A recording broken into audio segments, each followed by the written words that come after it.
Okay, so I like this graphic. It just gives a bit of an idea of what we're saying. If we look at that matrix, you can see that coaching sits in the top left, where there's a lot about asking questions and where the client is positioned as the expert. So a coach would look for already existing knowledge, capacities that the client has, and extract them in a process that makes them more apparent, reconnects them with things they may have forgotten. So it's very much about putting the client in the centre of what's happening.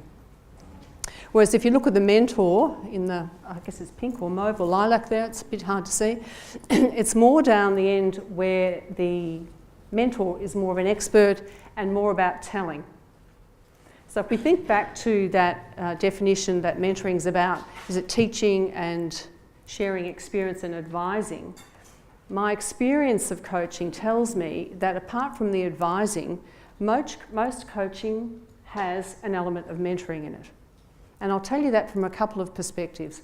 One is often if a corporate executive is, or HR professional is looking for a coach, for senior executives, they're often looking for someone who has similar experience.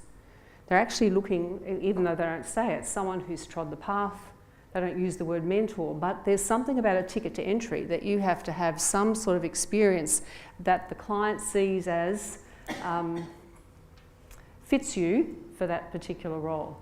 Now, in that engagement, if it's a coaching engagement, how much you bring of that to the coaching is another question.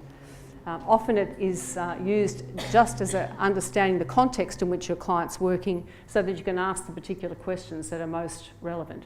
Allow you to think more panoramically, I guess, or more ecologically about what they might be facing. It might help you call on experiences you've had and help them check it out. And sometimes it makes absolute sense to share an experience. It's sort of churlish not to. I know in my early days of coaching, I hired a coach because they had expertise I wanted. And if she'd asked me one more question, I would have knotted her.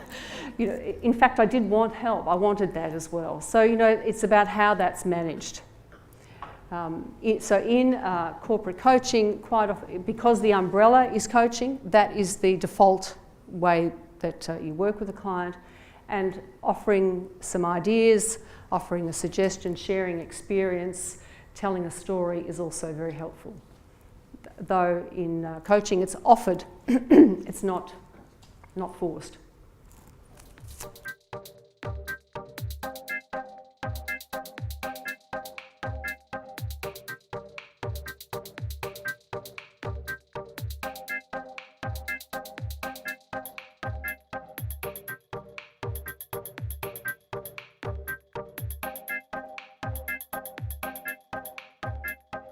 This has been a Swinburne production.